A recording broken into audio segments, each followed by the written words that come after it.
Come and see a man who has told me everything I ever did. The words of that woman as she went away from Jesus and back to her people. First words she spoke to them, the first words of a true evangelist, as she went to tell the good news of the man she had just met, Jesus, who knew everything about her and yet still wanted to talk to her, still wanted to be alongside her, though others would have said, steer clear. A Samaritan woman for a start, and Jews, as we've heard, wouldn't have anything to do with Samaritans. Why not? Oh, they'd be tainted. It would mean that next time they went to pray in the temple or in the synagogue, they'd have to do some special cleansing and say, God, I've sinned. I've spoken to a Samaritan. Yes. Such meetings were really forbidden. Although somehow it was okay for the disciples to go into the town and buy food, to meet the needs that they and Jesus had for being fed along the way. However, lots of other Jews going from Galilee up to Jerusalem would have taken a different route, and they would have avoided the Samaritan cities altogether. Jesus didn't take a bypass route. Jesus chose to go that way because he had a particular mission. He had to reach out to people beyond the borders of the Jewish people alone.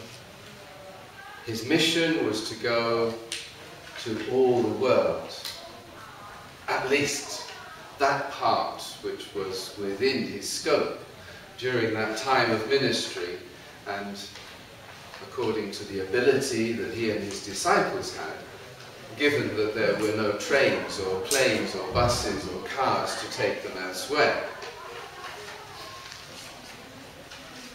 Come and see this man.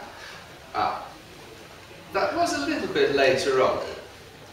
A man who has told me everything that I ever did.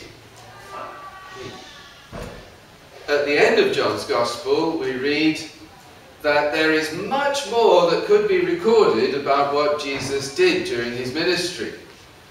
But that would fill so many books. I can't write it all down here. So the Gospel writer concludes. I suspect that this is one of the books that wasn't written. The book of the life of the Samaritan woman, as told by Jesus. It wasn't just a short conversation.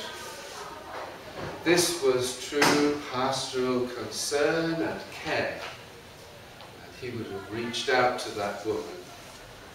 And we know how he reached out, surely. With love and with forgiveness from God for all that she had done. And in a few simple words that she told, it suggests that there was a lot in her life that had gone wrong. And it can't all have been other people's faults, could it? So, the book wasn't written, but the woman heard it.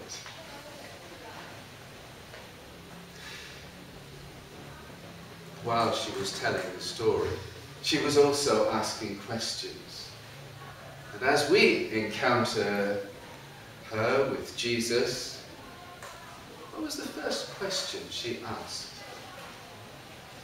After she'd heard from Jesus this word that she took as prophecy, he knew her before she even spoke. After he'd said this to her, what was the first response that she had.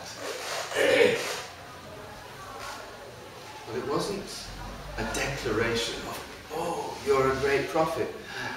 Can you tell me what I need? As some had asked, as some later on asked, can you tell me what I need to live forever?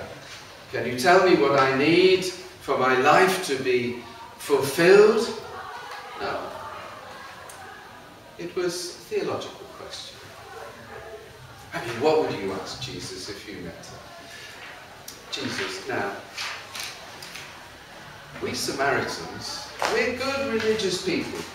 Well, we think so. And we think we can meet God on tops of hills. We've got special places, special traditional places where we've been meeting for hundreds of years.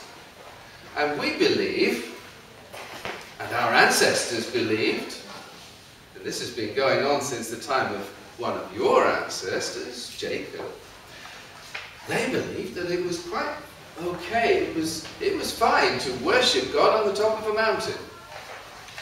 But you Jews have got a different opinion, haven't you? You say everyone who worships God, if they want to do it properly, has got to worship in the temple in Jerusalem. You've got to do it your way.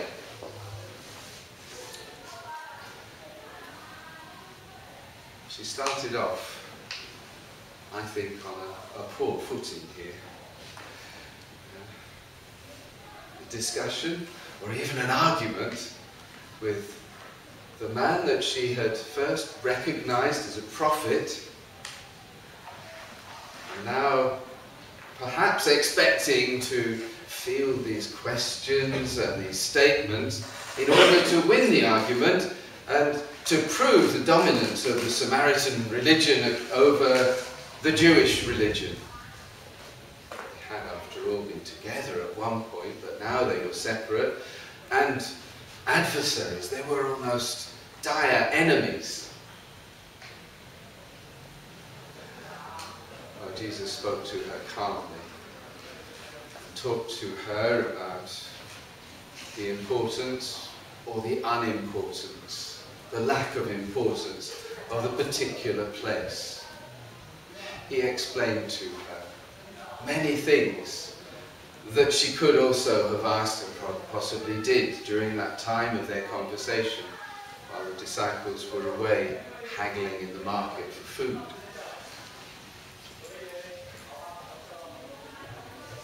He'd asked for water. And what had he got? An argument about religion.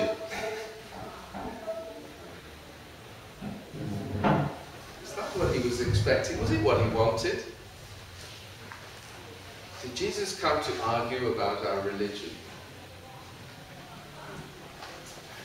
This woman eventually discovered that it wasn't to argue over the details of religion and where we meet and how we do it and what kind of actions we make when we're approaching God in prayer.